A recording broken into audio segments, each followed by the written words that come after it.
Hi, friends. This is your pal, Scott Garibay, and today we're going to talk about Apocalypse Keys. So, this is a game that came out in 2023, and today I want to talk about how. So, Apocalypse Keys has this amazing concept, a really exciting concept that got me excited when I heard about it. It got me excited when I reconnected with the game here in 2025. But as I'm reading it, it is essentially a template. It is a study guide on how not to create a game that you want to succeed. It seems like the creator of this game, made every possible choice to make sure this thing just disappeared into obscurity, and that's I think what it did. Is I think Apocalypse Key was a failure, and I'm talking about this because I am now interested in. So I look at the tabletop role playing game industry as Dungeons and Dragons and Dungeons and Dragons competitors. And so when you look and when you realize that Dungeons and Dragons is the bar, and then you look at the choices that the creator of this game made, it's almost as though they pursued creating a game that would just come out and just disappear immediately because no one was playing it, right? And it seems like a like an example of how to make sure that almost no one is interested in your game, right? And so I think Apocalypse Keys is worth studying from the perspective of how many things it does wrong. All right, so first of all, I want to be clear. So I heard about this game and I was extremely excited about it in 2023, right?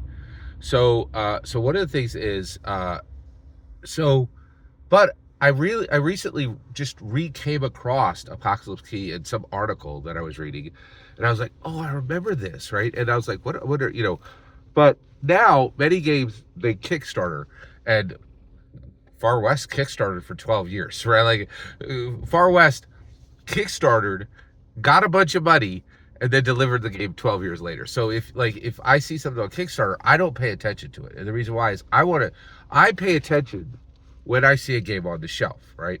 But useful this is not a reliable metric anymore, right? Because literally you could be waiting for 12 years to see a game, right? So one thing that really blows me away is I am absolutely phenomenally impressed with the 2024 core rulebooks. I really believe this is the pinnacle of tabletop role-playing game achievement. I have those books. I'm reading through them every day. They are perfect in art, layout, and as near as humanly possible in art, layout, and writing. They're a masterpiece. They achieve something that no other tabletop role playing game has ever done, which is all new core rule books, but no new edition, right? So it's a 5E to 5I, fifth edition to fifth improved, right? And it's really phenomenal, right? And so it's even sharper when I look at a game like Apocalypse Keys that just goes out of its way to push people away from it, right? Astonishing. So I read the Wikipedia page to get an understanding of what the world was about. I also realized that it was uh,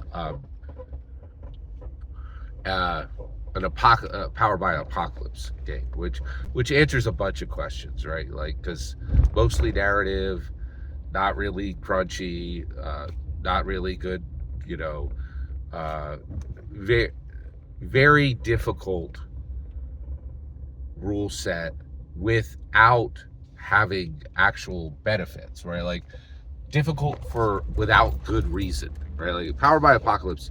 I think at this point we're there, right? Like powered by apocalypse is not a great mechanic.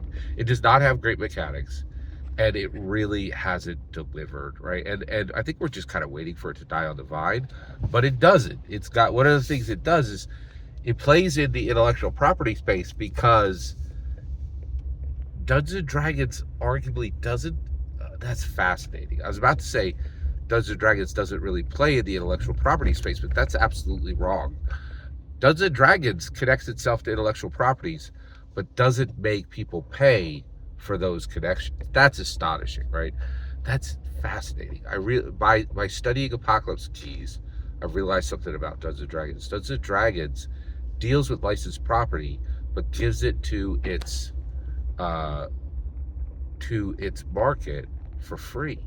That's fascinating, right? Like Lego, right? Like you could buy one Lego minifig and you've just connected your Dungeons and Dragons to literally every single theme that Lego has ever created, because Lego is canon to D&D, D&D is canon to Lego. That's astonishing, right? All right, let me stay focused. So I got the Wikipedia, and now I'm reading through the playbook. And I have to say, the playbook is amazing, okay? How it defined the archetypes is fantastic. The art is fantastic. And the layout is fantastic. All of that is excellent, okay? The archetypes and the concept of this game are phenomenal. So what is the concept? The concept is Hellboy, right? You are playing a human who is a Hellboy type creature, where he is the key that will end all time, right? So Hellboy he's an apocalypse trigger, right? And then he's living through his life, and they're like, you are prophetically, destined to end everything, to be the end of all living things, right? And he's like, well, I don't really want to do that. I'd rather, be nice, right? Like, and so that's the concept, right? So where does so this is a phenomenal, so this is making it so that you could create your own Hellboy and then go from there. So where does it screw up? So Apocalypse Key screws up in one major way. Innovation. It is shocking how bad the innovation currently is in the TTRPG space. So if there was ever a game where there should be one dungeon master, one player, it's this. But instead, they're like, oh, you're going to create a group of 4 to 5 apocalypse triggers. And are you kidding? Like, that's a terrible idea. That doesn't make any sense, because none of us need to wonder if the world's going to end if there's 4 or 5 apocalypse enders. That's absurd, right? Like, that doesn't even make sense. This would be like if somebody came and was like, we're going to make a new, everybody loves Scooby-Doo, right? Scooby and the Mystery Gang. What if it was all Scoobies? Well, that would suck. A bunch of, 5 Scoobies would suck, right? There needs to be a Shaggy. There needs to be a Velma. There needs to be a Fred, right? It's just not, there needs to be a Daphne. You don't have 5 Scoobies. And so I'm really shocked that this game didn't realize this should be in Dungeons and Dragons, we call it Dungeons and Dragons Duet, right? One player, one dungeon master. And I've been running some Dungeons and Dragons Duet, and the reason why is it's extremely helpful from a focus. One player actually gets the focus they need. It runs much faster, and you don't have the scheduling hurdles, which are very real. People really, it's challenging getting people together for Dungeons and Dragons. So this is excellent. This is a great way to move things forward. And so one-on-one, right? But the idea that you're going to have 4 or 5 apocalypse triggers is ridiculous, and makes me wonder, do the creators have any concept what they were building? And that's hard to understand, because the concept of the game is extremely good. The execution in the playbooks for the archetypes is extremely good, right? But just the creation of the game itself, it seems like they created something and they were like, we want 4 people in the world to play this, and not 4 billion.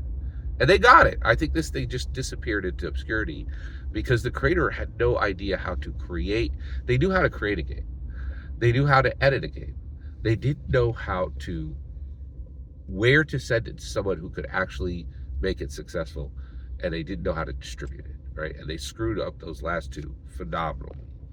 Apocalypse Key is a study in how not to build a tabletop role-playing game, in my humble opinion. Every single word you just heard in this video is my humble opinion.